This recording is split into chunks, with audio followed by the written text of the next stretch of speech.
വഞ്ചിപ്പാട്ട് എന്ന് പറയുന്നത് നമ്മുടെ കുട്ടനാടിൻ്റെ പൈതൃക കലയാണ്, പാരമ്പര്യ കലയാണ്. പിന്നെ സംസ്കാരത്തിൻ്റെയും സംസ്കൃതിയുടെയൊക്കെ ഒരു വിളനിലമായ ഒരു കുട്ടനാടിൻ്റെ ഒരു പ്രതീകമായിട്ടാണ് വഞ്ചിപ്പാട്ട് സംഘം. വഞ്ചിപ്പാട്ട് എല്ലാ വർഷവും ജലമേളകളിലും പിന്നെ നെഹ്റു ട്രോഫിയിലുമൊക്കെ പാട്ടുകൾ അവതരിപ്പിക്കുകയും വഞ്ചിപ്പാട്ട് മത്സരം നടക്കുകയും ആ മത്സരത്തിൽ പങ്കെടുക്കുകയും ഒക്കെ ചെയ്യുന്നത് നമ്മുടെ കുട്ടനാടിൻ്റെ ഒരു പ്രത്യേക കലയാണിത്. അപ്പോൾ അങ്ങനെയുള്ള വേദിയിൽ ഞങ്ങൾ ആദ്യമായിട്ട് വഞ്ചിപ്പാട്ട് സംഘം രൂപീകരിച്ച് 2009 ഞങ്ങൾ വഞ്ചിപ്പാട്ട് സംഘം രൂപീകരിച്ച് 15 പേരായിരുന്നു ഞങ്ങളുടെ ട്രൂപ്പിലുണ്ടായിരുന്നത്. അത് കല്യാണമൊക്കെ കഴിച്ച് അങ്ങോട്ടും ഇങ്ങോട്ടുമൊക്കെ ആൾക്കാർ മാറിയപ്പോൾ ബാക്കിയുള്ളവർ 12 പേരിൽ ശേഷിച്ചു.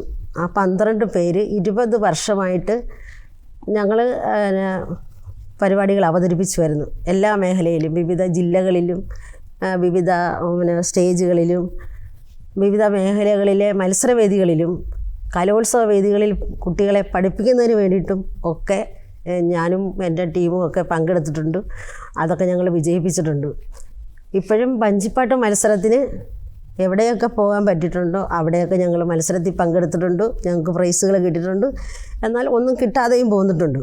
അത് മത്സരവേദിയിൽ അങ്ങനെയാണല്ലോ, നമ്മൾ പല മേഖലകളിൽ പണിയെടുക്കുന്നവരാണ്. എങ്കിലും ഈ കലയുമായിട്ട് ബന്ധപ്പെട്ട് ഇതിനെ നെഞ്ചോട് ചേർത്ത് ഞങ്ങളുടെ ഒരു കൂട്ടായ്മയിൽ ഇതിനെ ഞങ്ങൾ മുന്നോട്ട് കൊണ്ടുപോകുന്നു.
കരുണ എന്ന് പറയുന്ന ആ കാവ്യം മഹാകവി കുമാരനാശാൻ്റെ ഖണ്ഡകാവ്യമാണ്.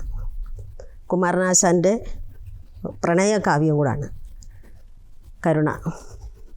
അത് നദോന്നത വൃത്തത്തിൽ മഹാകവി എഴുതിയിരിക്കുന്നതും നമ്മളത് വഞ്ചിപ്പാട്ട് രൂപേണ നദോന്നത വൃത്തത്തിൽ എഴുതിയിരിക്കുന്നത് കൊണ്ട് നമ്മളത് വഞ്ചിപ്പാട്ടായിട്ട് പാടുന്നു, വേദികളിൽ അവതരിപ്പിക്കുന്നു.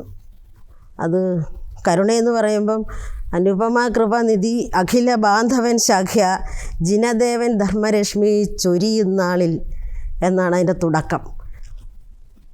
ഞങ്ങളിവിടെ പാടിയത് മസൃണാശിലാസനത്തിൽ ചരിഞ്ഞ പാർശ്വത്തിൽ പുഷ്പ വിശ്രമര സുരഭിയ ഉപാദാനത്തിൽ എന്നുള്ള ഭാഗമാണ് പാടിയത്. അത് ചണ്ടാലഭിഷേകി നമുക്ക് പാടാൻ വഞ്ചിപ്പാട്ടായിട്ട് പാടാൻ സാധിക്കും. കരുണ ഇത് വാസവത്തയുടെ കഥയാണ്. അത് കരുണ വഞ്ചിപ്പാട്ടായിട്ട് പാടാം. പിന്നെ മറ്റ് വേദികളിലുമൊക്കെ കവിതയായിട്ട് തന്നെ പാടാൻ പറ്റുന്ന ഒരു മഹാകാവ്യമാണ് കരുണ. അത് ഞങ്ങൾ പല വേദിയിലും പാടി വരുന്നു. നാടൻ പാട്ടെന്ന് പറയുമ്പോൾ നമ്മുടെ സമൂഹത്തിൽ അല്ലെ നമ്മുടെ ഒരു ജനത, ഒരു സാധാരണപ്പെട്ട ഒരു ജനതയുടെ ജീവിതത്തിൻ്റെ താളം, അവരുടെ അധ്വാനത്തിൻ്റെ താളം, അവരുടെ വിശപ്പിൻ്റെ താളം, അവരുടെ കണ്ണുനീരിൻ്റെ താളം, അങ്ങനെ ഒരുപാട് താളങ്ങൾ നെഞ്ചിൽ ഇടിപ്പോടുകൂടി വായ്മൊഴിയായിട്ടെടുത്ത ഒരു സമ്പ്രദായത്തിൽ ഉൾപ്പെടുന്നതാണ് നമ്മുടെ ഈ നാടൻ പാട്ട്. ഒരു കുഞ്ഞ് ഒരു വീട്ടിലൊരു ഒരു പാവപ്പെട്ട ഒരു കുടിലിൽ താമസിക്കുന്ന പണ്ടുകാലം എന്ന് പറയുമ്പോൾ നമ്മുടെ ആ വീട്ടിലെ അമ്മ പാടത്ത് പോയിട്ട് വരാൻ താമസിക്കുന്നു. സന്ധ്യയായി സൂര്യൻ താന്നിട്ടും വീട്ടിലേക്ക് വരുന്നില്ല. അപ്പം അച്ഛൻ്റെ അമ്മ, ആ കുഞ്ഞിൻ്റെ അച്ഛൻ്റെ അമ്മ വീട്ടിലിരുന്ന് കുഞ്ഞിനെ നോക്കിയിരിക്കുന്ന ഒരു സമയമാണ്. അപ്പം സൂര്യൻ താന്നിട്ടും കൈച്ചൂട്ട കത്തിച്ചൊക്കെയാണ് അന്ന് പാടശേഖരത്തിലൊക്കെ പണിയെടുക്കുന്ന ഒരു വീടുകളിലെത്തുന്നത്. ആ ടൈം കഴിഞ്ഞിട്ട് ആ സമയം കഴിഞ്ഞിട്ടും ആ അമ്മയും അച്ഛനെയും കാണാത്തപ്പം വല്യമ്മ പാടി കേൾപ്പിക്കുന്ന 2 ലൈനാണ്. കുഞ്ഞിൻ്റെ അച്ഛൻ ഇവിടില്ലേ, കുഞ്ഞിൻ്റെ അമ്മേ ഇവിടില്ലേ. മനസ്സ് തട്ടിയാണ് പറയുന്നത്. അവർ മുണ്ടകൻ പാടത്ത് അരനീരു വെള്ളത്തിൽ കൊയ്യാനും കുഞ്ഞിനോട് പറയുക പോയിരിക്കുകയാണ് മക്കളെ. എനിക്കത് നമ്മൾ പൊട്ടിപ്പോവും അത് പറയുമ്പോൾ. ചേച്ചി ഒരു എഴുതി തയ്യാറാക്കിയൊരു പാട്ടാണ്, ചേച്ചി തന്നെ സംഗീതം കൊടുത്തൊരു പാട്ടാണ്. അതിൻ്റെ ഓണം വന്നോണം വന്നേ മാമേലെ നാട്ടിൽ ഓണം വന്നേ, ചെമ്പാവ് പാടത്ത് ഞാറ്റോലെത്തുമ്പത്ത് ചേറുമണമുള്ളോരോണം വന്നേ, ചേറ്റുമണമുള്ളോരോണം വന്നേ.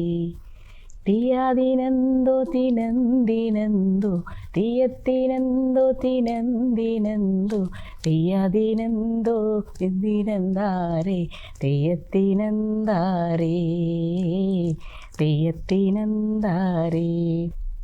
അതുപോലെ തന്നെ വെച്ച് പാട്ടുണ്ട്. അത് തണ്ട് തുഴഞ്ഞ് പാടുന്ന ഒരു പാട്ടാണ്.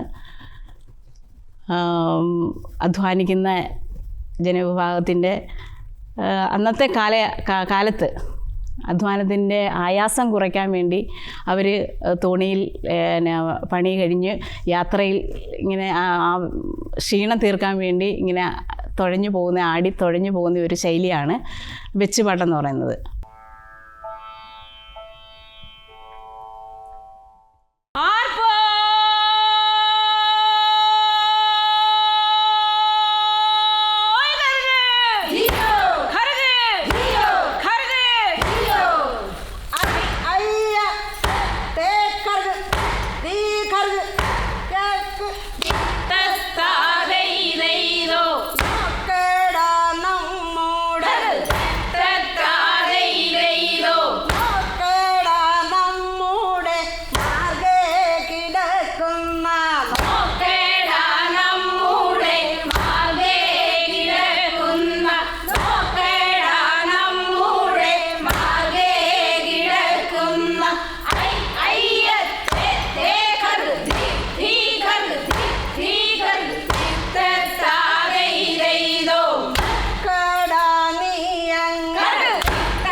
നമ്മളൊരു ദക്ഷിണയൊന്നും വെച്ച് ഒരു ശിക്ഷ, ഒരു ഗുരുവിൻ്റെ മുന്നിലൊന്നും ശിക്ഷപ്പെട്ടവരല്ല. ഇതൊക്കെ നമ്മളുടെ മനസ്സിൻ്റെ ഒരു ഈശ്വര അനുഗ്രഹവും നമ്മുടെ മനസ്സിൻ്റെ കലയോടുള്ള സ്നേഹവും ഒക്കെ കൊണ്ട് നമുക്ക് ദൈവം കൂട്ടിയിണക്കി തന്ന ഒരു സമ്പ്രദായത്തിൽ ഞങ്ങൾ മുന്നോട്ട് പോകുന്നു.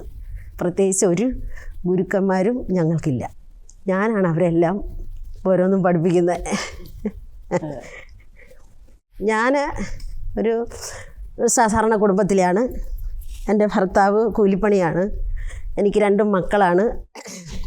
എൻ്റെ ഭർത്താവും എൻ്റെ കുടുംബത്തിലുള്ള എല്ലാവരും എനിക്ക് നല്ല സപ്പോർട്ടാണ് ഈ കലാരംഗത്തേക്ക് വന്നതിന്. ഏറ്റവും കൂടുതൽ എൻ്റെ ഭർത്താവും എൻ്റെ മോനുമാണ്.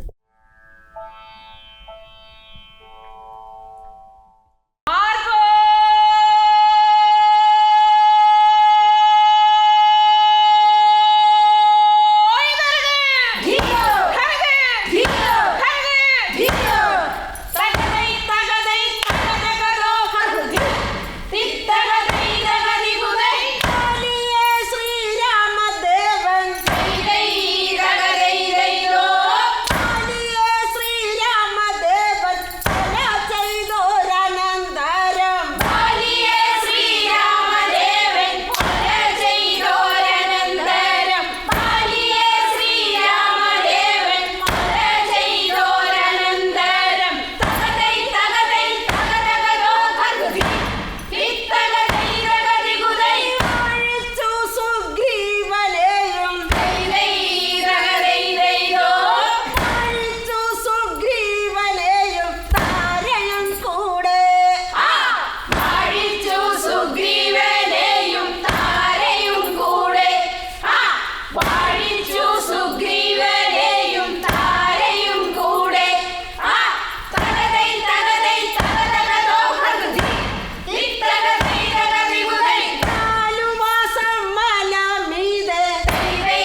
ഞാൻ എഴുതിയ ഒരു പാട്ടാണ്.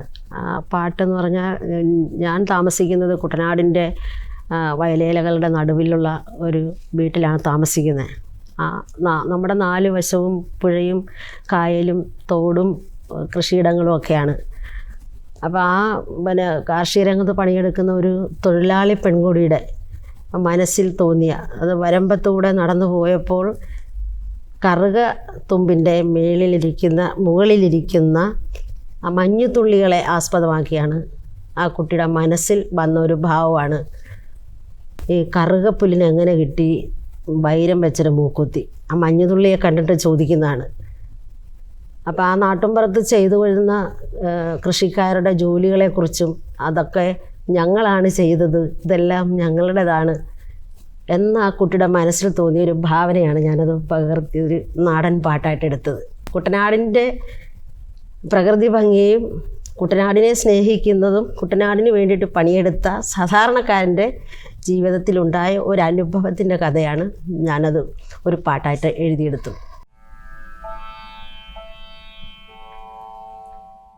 തന്തന തന്തന താനാനെ താനാനാനെ തന്തന തന്തന താനാനെ താനാനാനെ തന്തന തന്തന താനാനെ തന്തന തന്തന താനാനെ തന്തന തന്തന താനാനെ താനാനാനെ താനാനാനെ കറുകപ്പുല്ലിൻ എങ്ങനെ കിട്ടി വൈരം വെച്ചൊരു മുക്കൂത്തി വൈരം വെച്ചൊരു മുക്കൂത്തി വെച്ചൊരു മുക്കൂത്തി കറുകപ്പുല്ലിനെങ്ങനെ കിട്ടി വൈരം വെച്ചൊരു മുക്കൂത്തി വൈരം വെച്ചൊരു മുക്കൂത്തി വൈരം വെച്ചൊരു മുക്കൂത്തി കറുകപ്പുല്ലിനെങ്ങനെ കിട്ടി വൈരം വെച്ചൊരു മുക്കൂത്തി വൈരം വെച്ചൊരു മുക്കൂത്തി വൈരം വെച്ചൊരു മുക്കൂത്തി തന്തന തന്തന താനാനെ താനാനാനെ തന്തന തന്തന താനാനെ താനാനാനെ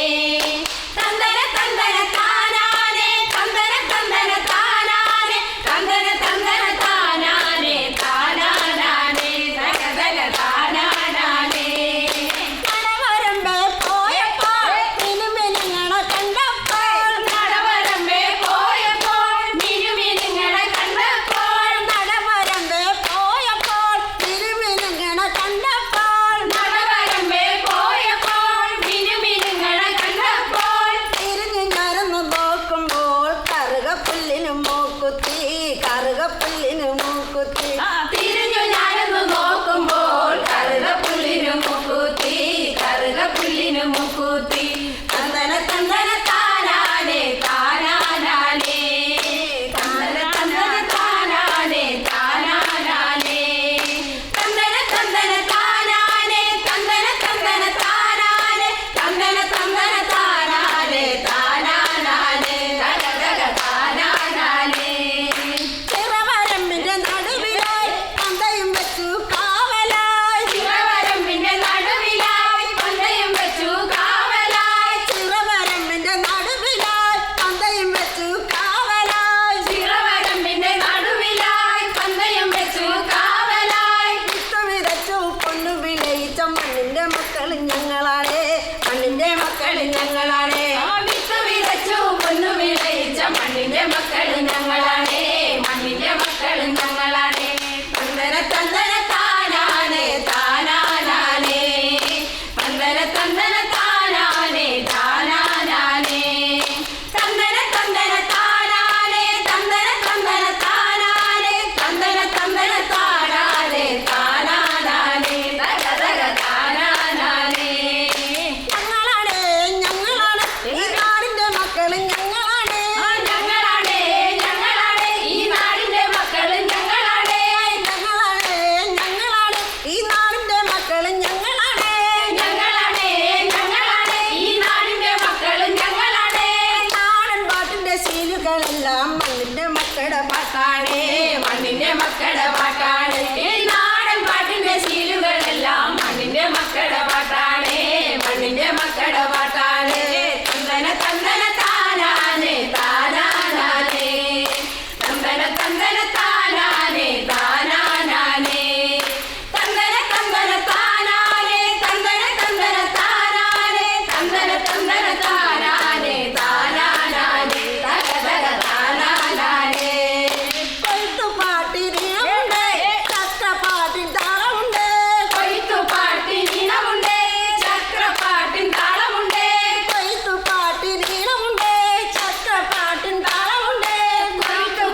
തത്തമ്മ പെണ്ണിന്റെ പാട്ടുണ്ട് തത്തമ്മ പെണ്ണിന്റെ പാട്ടുണ്ട് കുഞ്ചവരമ്പത്ത് തത്തി കളിക്കണ തത്തമ്മ പെണ്ണിന്റെ പാട്ടുണ്ട് തത്തമ്മ പെണ്ണിന്റെ പാട്ടുണ്ട് തന്തന തന്തന താനാനേ താനാനാനേ തന്തന തന്തന താനാനേ താനാനാനേ തന്തന തന്തന താനാനേ തന്തന തന്തന താനാനേ തന്തന തന്തന താനാനേ താനാനാനേ തക തക താനാനാനേ കറുകപ്പുല്ലിനങ്ങനെ കിട്ടി വൈരം വെച്ചൊരു മുക്കൂത്തി വൈരം വെച്ചൊരു മുക്കൂത്തി വൈരം വെച്ചൊരു മുക്കൂത്തി കറുക പുല്ലിനെങ്ങനെ കിട്ടി വൈരം വെച്ചൊരു മുക്കൂത്തി വൈരം വെച്ചൊരു മുക്കൂത്തി വൈരം വെച്ചൊരു മുക്കൂത്തി വൈരം വെച്ചൊരു മുക്കൂത്തി വൈരം വെച്ചൊരു മുക്കൂത്തി വൈരം വെച്ചൊരു മുക്കൂത്തി. വഞ്ചിപ്പാട്ട് നമ്മൾ പാരമ്പര്യമായിട്ട് എല്ലാ ജനവിഭാഗത്തിൻ്റെയും ചുണ്ടിൽ തത്തിക്കളിക്കുന്ന ഒരു പാട്ടാണ് വഞ്ചിപ്പാട്ട്. അതിനെ നമ്മൾ നെഞ്ചോട് ചേർത്ത് കുട്ടനാടൻ ജനതയുടെ ആവേശത്തിൻ്റെ താളം, ഹൃദയയുടെ ഇടിപ്പിൻ്റെ താളം, വള്ളവും വഞ്ചിയും ജലോത്സവങ്ങളുടെയും താളമാണ് വഞ്ചിപ്പാട്ട്. അതിന് നമ്മൾ എത്രത്തോളം നെഞ്ചോട് ചേർക്കാൻ പറ്റും അത്രത്തോളം നമ്മൾ ചേർക്കുന്നു. വഞ്ചിപ്പാട്ട് കുചേലവൃത്തം എന്ന കൃതി രാമപുരത്ത് വാര്യർ എഴുതിയ ഒരു കൃതിയാണ്. അത് നമ്മൾ വഞ്ചിപ്പാട്ട് നദോന്നത വൃത്തത്തിലാണ്, കുട്ടനാട് ശൈലിയിലാണ് നമ്മളത് അവതരിപ്പിക്കുന്നത്. അതോടൊപ്പം തന്നെ ആറന്മുള ശൈലിയിലും വേറെ രണ്ട് തലത്തിലാണ് വഞ്ചിപ്പാട്ട് അവതരിപ്പിച്ച് വരുന്നത്. അതൊന്ന് കുട്ടനാടൻ ശൈലിയിലും ഒന്ന് ആറന്മുള ശൈലിയിലുമാണ് അവതരിപ്പിച്ച് വരുന്നത്. അപ്പം നമ്മളിവിടെ ചെയ്യുന്നത് കുട്ടനാടൻ ശൈലിയിലാണ്.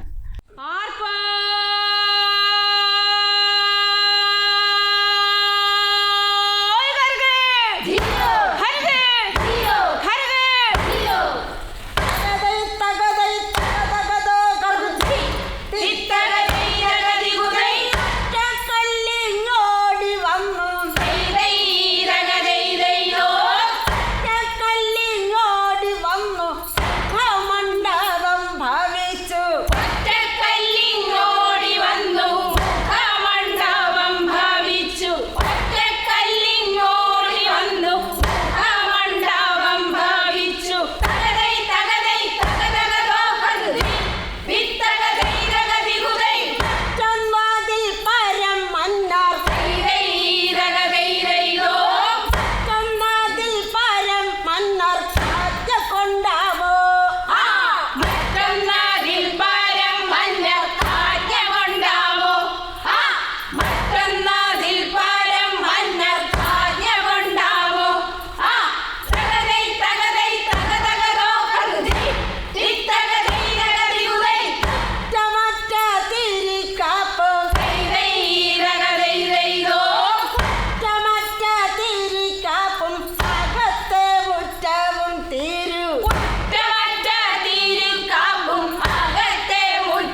വഞ്ചിപ്പാട്ട് പാടുമ്പോൾ ഒരു ലൈൻ നമ്മൾ പാടി അതിൻ്റെ പാതി മുറിച്ച് പാടുമ്പോൾ 4 താളം കൊടുക്കും നമ്മൾ. ആ 4 താളം കൊടുത്തതിന് ശേഷം പാടുന്ന ഒരു ലൈൻ ഫുള്ളായിട്ട് നമ്മൾ പാടുമ്പോൾ അതിന് 8 താളം നമ്മൾ കൊടുക്കും. ആ 8 താളവും കിട്ടുന്നതും നമ്മൾ ചെയ്യുന്നതും ഇടിച്ച് പാടുന്നതും ആ പലകയും ആ ഇടിയനും വെച്ചാണ് പാടുന്നത്. അതാണ് നമ്മുടെ താളം. ആ താളമില്ലെങ്കിൽ വഞ്ചിപ്പാട്ടില്ല. വഞ്ചിപ്പാട്ടിൻ്റെ താളവും വഞ്ചി തുഴയുന്ന താളവും നെഹ്റു ട്രോഫി വള്ളംകളി മത്സരങ്ങളിൽ പാടിത്തുഴഞ്ഞു വരുമ്പോൾ വെടിത്തടി എന്ന് പറയുന്ന ഒരു വള്ളത്തിലൊരു സമ്പ്രദായമുണ്ട്. അതിനകത്തും ഇടിക്കുന്ന ആ ഇടിത്താളം തന്നെയാണ് നമ്മളിവിടെയും ഉപയോഗിച്ച് വരുന്നത്.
കല്ലത്ത